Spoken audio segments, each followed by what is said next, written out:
Herkese merhaba dostlar, ben Ozan. Bundan yaklaşık 2 hafta öncesinde her fiyattan alınabilecek en iyi Samsung telefonları kısa incelemiştik ve bu videoda da serinin devamı olarak Xiaomi telefonlarla beraberiz. Burada olabilecek en düşük bütçeden yükseğe doğru gideceğiz. Yani her fiyattan en mantıklı Xiaomi telefonlardan bahsedeceğim. Bu cihazların hepsinin satın alma linkleri açıklama ve yorumlarda olacak. Oradan rahatlıkla alabilirsiniz ve listedeki bir telefon haricinde diğer tüm telefonların detaylı incelemeleri ve uzun kullanım testleri kanalda var. Onları da cihazları anlatırken kartlar kısmına koyacağım. Ve sizce bu serinin devamı gelsin mi? Gelsin diyorsanız videoyu beğenmeyi ve abone olmayı unutmayın. Destekleriniz gerçekten çok önemli. Şimdi hiç uzatmadan listenin ve şu anda Xiaomi tarafına baktığımızda piyasanın en uygun fiyatlı fiyat performans telefonuyla başlayalım. Burada tabii ki de Redmi 10 2022'den bahsediyorum. Ekran kısmında 6.5 inç Full HD Plus çözünürlük ve 90 Hz tazelemeyi burada görebiliyoruz.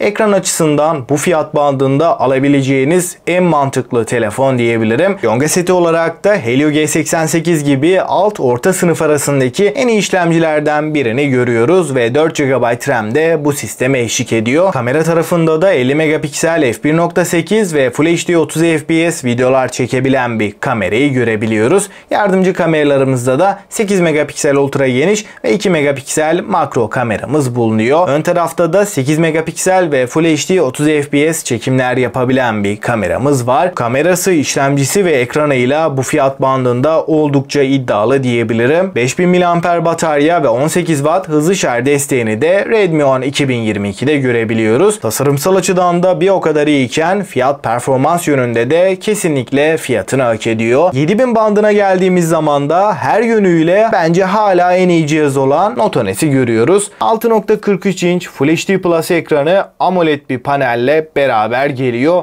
Ekran kalitesi olarak çok iyi bir ekranla karşı karşıyayken Yonga seti kısmında da Helio G95 gibi çok iddialı bir işlemciyle karşı karşıyayız. Şu anda 8 GB RAM ve 128 GB depolamayla Note 10S'i 6500 TL'ye rahat bir şekilde bulabilmemiz mümkün. 5000 mAh batarya ve 33 Watt hızlı şarj desteğiyle beraber geliyor. Kanalda da Note 10S'in detaylı bir incelemesi var. Onu da kartlardan izleyebilirsiniz. O zaman benim bütçem çok yüksek değil. Note 10 Pro'ya kadar çıkmışken biraz daha ekleyip kamera, performans ve batarya yönünde daha iyi bir cihaz istiyorum ve bunun haricinde batarya olarak da bir günü rahatlıkla çıkarsın dediğinizde Redmi Note 12 Pro alınabilecek en mantıklı çözüm diyebilirim. Burada Dimensity 1080 Yonga seti performans olarak hem oyunlarda hem de genel kullanım için çok daha uzun ömürlü bir telefon diyebilirim. Şu anda 8 GB RAM ve 256 GB depolamayla 10.700 TL bantlarında rahatlıkla bulabilmemiz mümkün. 5000 mAh'lik batarya ve 67 Watt hızlı şarj desteğini burada görürken kutu içeriğinden bu adaptörün çıkması da önemli detaylar arasında. Ekran tarafında da üst düzey bir telefonla beraberiz. 6.67 inç AMOLED Full HD Plus 120 Hz tazeleme ve Dolby Vision gibi en üst düzey teknolojilerle beraber geliyor. Kamera kısmında da 50 megapiksel ana kameramız f1.8 diyafram açıklığına sahipken OIS ile beraber de hem fotoğraflar hem de videolar kısmında güzel sonuçlar ortaya çıkartıyor. Yardımcı kameralarda da 8 megapiksel ultra geniş ve 2 megapiksel makro kamerayı görebiliyoruz. Ön tarafta da 16 megapiksellik bir kameramız var. Video kısmında da 4K 30 fps çekimler yapabiliyoruz. Kamera anlamında da bu fiyat bandındaki en iyilerden biri. Fakat Note 12 Pro'nun 4G versiyonu şu anda 12.000 bandındayken 5G'si nasıl 10.000 TL oluyor derseniz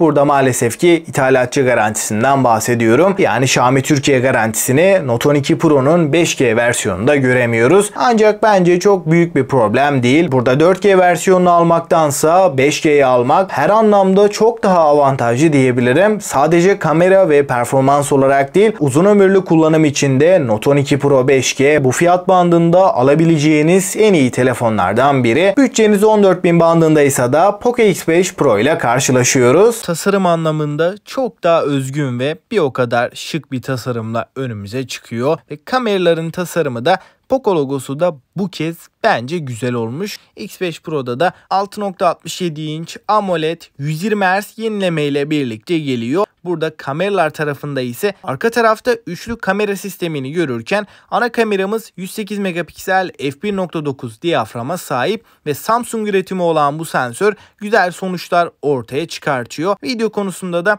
4K 30 FPS'te videolar çekebiliyoruz. X5 Pro gayet iyi bir işlemciyle, yani Snapdragon 778G ile geliyor. Bu işlemci zaten piyasadaki en dengeli işlemcilerden diyebilirim. Batarya konusunda da 5000 mAh batarya ve 67 Watt hızlı şarjı görürken Dolby Atmos stereo hoparlörlere de sahip. Yazılım kısmında ise X5 Pro Android 12 fakat MIUI 14 arayüzüyle geliyor. Suya ve toza karşı da IP53 sertifikasıyla korunuyor. Şu ana kadar listeye bir baktığımız zaman fiyat performans olarak öne çıkan en mantıklı ikinci telefon Poco F5 diyebilirim. Poco F5 alıştığımız sade, şık, silikon, güzel bir kılıf ve 67 Watt'lık hızlı şarj adaptörünün kutudan çıktığını söyleyeyim. Tasarım yönünde F5 Pro'dan çok daha şık ve bir o kadar premium hissettiren bir telefonla karşı karşıyayız. 6.67 inç Full HD Plus AMOLED bir paneli görebiliyoruz. Burada en önemli özellik pil tasarrufu açısından da 1 Hz ile 120 Hz arasında adaptif bir şekilde ekran yenileme hızı değişiyor. Burada muazzam bir işlemciyle karşı karşıyayız.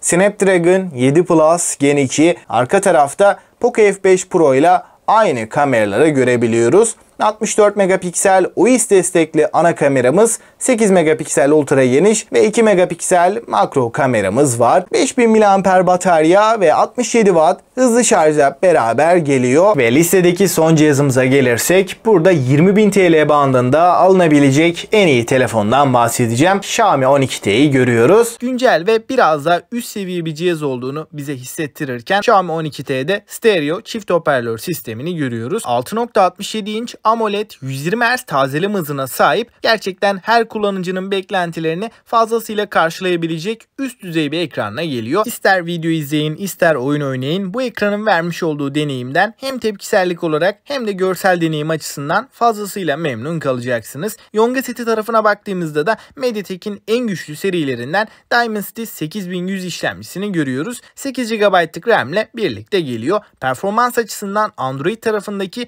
en iyi işlemcilerden diyebilirim. Oyunlarda en üst ayarlarda her türlü kullanım içinde bu işlemcinin gayet tepkisel, hızlı bir şekilde çalıştığını söyleyebilirim. Kamera tarafına baktığımızda ana kamera 108 megapiksel f1.7 diyaframa sahipken Samsung'un ISOCELL HM6 sensörü burada kullanılmış. Yardımcı kameralar klasik olarak 8 megapiksel ultra geniş ve 2 megapiksel makro çekim kamerası. Kamera açısından eksileri olsa da genel deneyimiyle bu fiyat bandında ideal diyebilirim. 5000 mAh batarya ve 120 Watt hızlı şarj desteği bulunurken batarya konusunda bu cihaz hiçbir şekilde bir problem yaşatmayacaktır. Yazılım olarak da Xiaomi 12T MIUI 13 ve Android 12 ile geliyor. 3 yıl boyunca güncellemeleri alacağını da söyleyeyim. Dostlar, şimdi en önemli kısma, yani hangi Xiaomi daha mantıklı, bundan bahsedeyim. Eğer bütçeniz 5000 ile 7000 bandındaysa bu fiyat aralığının fiyat performans kralı tartışmasız şekilde Note 10 S diyebilirim. Fiyatına oranla bize muazzam bir deneyim sağlıyor. Oyuncular için de oldukça mantıklıyken aldıktan sonra 2-3 yıl rahat bir şekilde kasma donma yaşatmadan götürebilecek bir telefon. Note 10 Pro'nun fiyatı son zamanlarda baya arttı. Şu anda neredeyse Note 12 Pro'nun 5G versiyonuyla yakın fiyatlarda olduğunu belirteyim. Ama yine de Note 10 Pro halen alınır. Bütçeniz maksimum 9000-9500 bandındaysa Note 10 Pro'dan başka herhangi bir alternatif yok. Ama bütçeyi 10.000-11.000 civarına kadar çıkardığımızda da bu fiyat bandının A34 ile beraber en iddialı telefonu diyebilirim. Burada Note 11 Pro ve Note 12 Pro'nun 4G versiyonunu hiçbir şekilde önermiyorum. 12 Pro 5G bir Xiaomi telefon arıyorsanız alabileceğiniz en mantıklı seçeneklerden biri. Fakat telefondan ekran, batarya ve performans olarak beklentiniz en üst seviyede ise ancak uygun fiyatlı bir telefon arıyorsanız Poco F5 inanılmaz mantıklı. Hem yonga seti, hem ekran kalitesi, hem de sunmuş olduğu batarya batarya performansıyla bu fiyat bandının zirvesinde diyebilirim. Çok yüksek bir performansa sahip. Oyuncular için de bu fiyat bandındaki en mantıklı telefon ama kamera olarak eksikleri var ve 20.000 bandında bir bütçeyle Xiaomi 12T performans anlamında da kamera olarak da en dengeli telefonlardan biri. Poco F5'ten daha iyi bir kamera sunarken performans anlamında F5'in biraz gerisinde kalabiliyor ve genel kullanımda da çok akıcı, tepkisel bir deneyim verebiliyor. 12T'de aldığınız zaman uzun yıllar götürebilecek, sizi hiçbir anlamda pişman etmeyecek bir telefon. Listeye genel olarak baktığım zaman burada benim iki favorim var. Bunlardan ilki Note 12 Pro 5G ve ikinci olarak da kesinlikle Poco F5 diyebilirim. Peki sizce hangi Xiaomi daha mantıklı? Görüşlerinizi mutlaka bekliyorum. Ve bu serinin devamı gelsin mi? Gelsin diyorsanız videoyu beğenmeyi ve abone olmayı unutmayın. Ve bir sonraki videoda görüşünceye dek hoşça kal.